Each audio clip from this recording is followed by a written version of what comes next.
आज आप सुनेंगे बृहस्पतिवार के दिन 3 भगवान की व्रत कथा।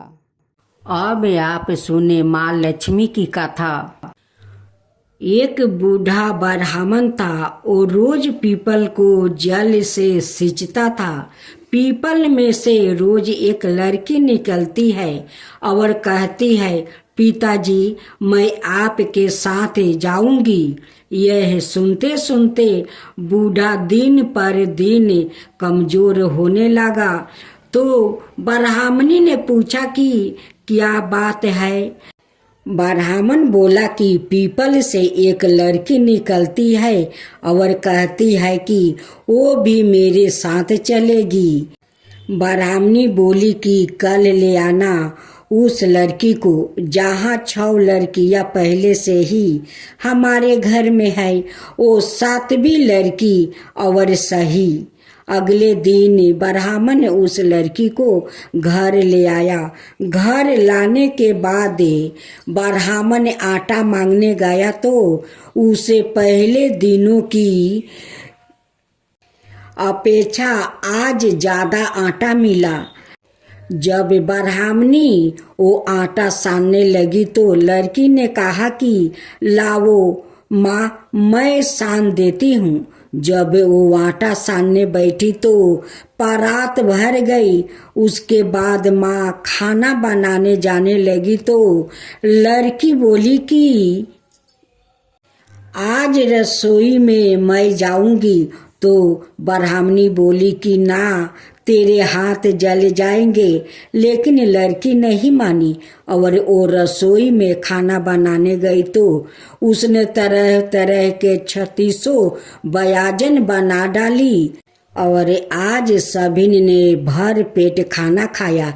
इससे पहले वो आधा पेट भूखे खाकर रह जाते थे। रात हुई तो ब्राह्मणी का भाई आया और कहने लगा कि दीदी मैं तो खाना खाऊंगा। ब्राह्मणी परेशान हो गई कि अब खाना कहाँ से लाऊंगी। लड़की ने पूछा कि माँ क्या बात है। उसने कहा कि तेरा मामा आया है और रोटी खाएगा, लेकिन रोटी तो सबने खा ली है, अब उसके लिए कहाँ से लाऊंगी। लड़की बोली कि मैं बना दूंगी और वो रसोई में गई और मामा के लिए 36 व्यंजन बना दिया। मामा ने भर पेट खाया और कहा भी कि ऐसा खाना इससे पहले उसने कभी नहीं खाया है। ब्राह्मणी ने कहा कि भाई तेरी पौनी भाजी है, उसी ने बनाया है। शाम हुई तो लड़की बोली कि माँ चौका लगा के दिया जला देना, कोठे में मैं सोऊंगी। ब्राह्मणी बोली कि ना बेटी तू डर जाएगी। लेकिन वो बोली कि ना, मैं ना डरूंगी, मैं अंदर कोठे में ही सोऊंगी। चाहे कोठे में ही जाकर वो सो गई। आधी रात को लड़की उठी और चारों ओर आंख फाड़ी तो धन ही धन हो गया। वो बाहर जाने लगी तो एक ब्राह्मण ने सो रहा था। उसने देखा तो कहा कि बेटी तू कहाँ चली। लड़की बोली कि मैं तो दरिद्रता दूर करने आई थी, अगर तुम्हें दूर करवानी है तो करवा लो। उसने ब्राह्मण के घर में भी आँख से देखा तो चारों ओर धन ही धन हो गया। सुबह सवेरे सब उठे तो लड़की को ना पाकर ढूंढने लगे कि पौनी बेटी कहाँ चली गई। ब्राह्मण बोला कि वो तो लक्ष्मी माता थी जो तुम्हारे साथ मेरी दरिद्रता भी दूर कर गई। हे लक्ष्मी माता, जैसे आपने उनकी दरिद्रता दूर की वैसे ही सबकी करना। जय श्री कृष्णा। राधे राधे भक्तजनों, आज आप सुनेंगे माँ तुलसी की पूर्ण फल देने वाली संपूर्ण कथाएं। इस कथा को सुनने से आपका घर में खुशी का भंडार भर जाएंगे। राधे राधे भक्तजनों, आज आप सुनेंगे खूब सुंदर तुलसी माता की गाथा। किसी गांव में एक ब्राह्मणी रहा करती थी। उस ब्राह्मणी का 3 बेटा 3 बहू थी। ब्राह्मणी छोटे से माँ तुलसी के पूजा करती थी।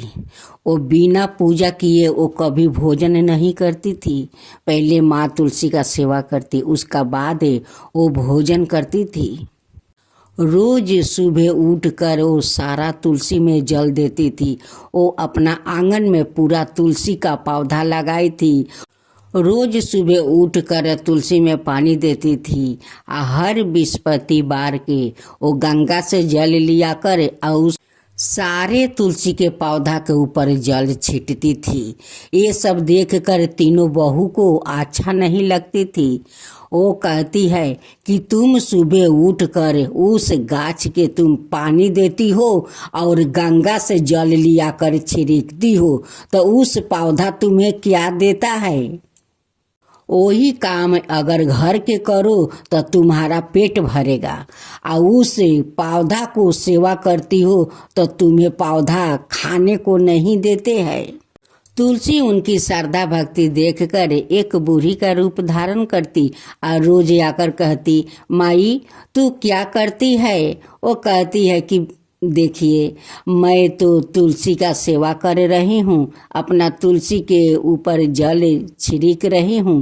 ये गंगा जल है। आज सुबह उठकर मैं तुलसी को जल देती हूँ। हर बृहस्पतिवार को गंगा से जल लिया कर और उन्हें छिड़कती हूँ, क्योंकि मेरा तुलसी शुद्ध रहे।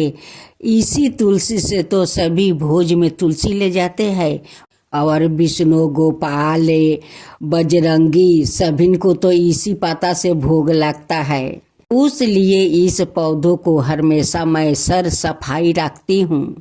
तुलसी का सेवा करते करते ब्राह्मणी बहुत बुरी हो गई। बुरी होने के बाद वो तीनों बहू कहती है कि जाओ उस तुलसी के सेवा करो, वही तुम्हें देखभाल करेगी।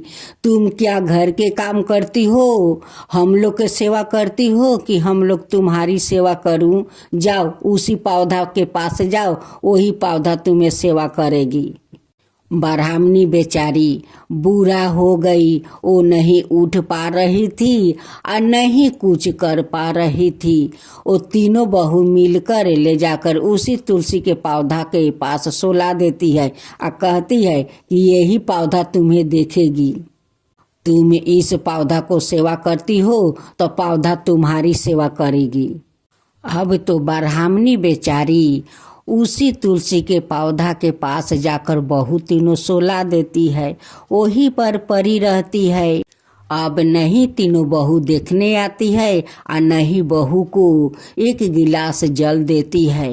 बुढ़िया माई वही पेड़ के पास सोई सोई वो तुलसी के पुकार रही थी।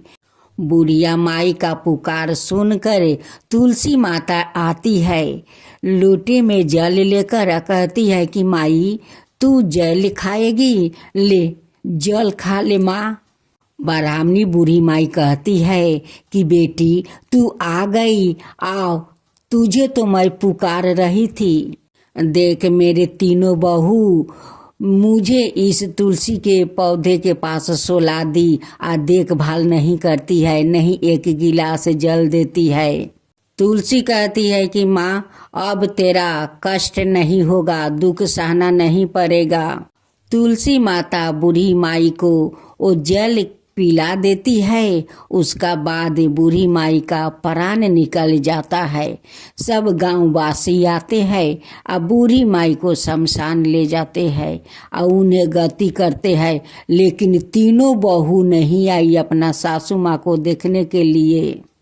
तीनों बेटा लोग तो कहीं बाहर गए हुए थे, वो लोग का तो कोई पता ही नहीं था। बस गांव वाले सभी ने आकर बूढ़ी माई को शमशान ले गए। उस तुलसी माँ का एक घोट अपना हाथ से जल पिला दी और उनकी प्राण का मुक्ति मिल गया और ब्राह्मणी बूढ़ी माई का वैकुंठ मिल गया। तो हे माँ तुलसी, जैसे आपने अपने हाथ से उस बुढ़िया माई को जल पिया कर उनकी मुक्ति किया, वैसा ही सबका मुक्ति देना, सबका ऊपर कृपा करना। हे माँ तुलसी, सबका ऊपर कृपा करना। तुलसी माता की जय हो, तुलसी माता की जय हो।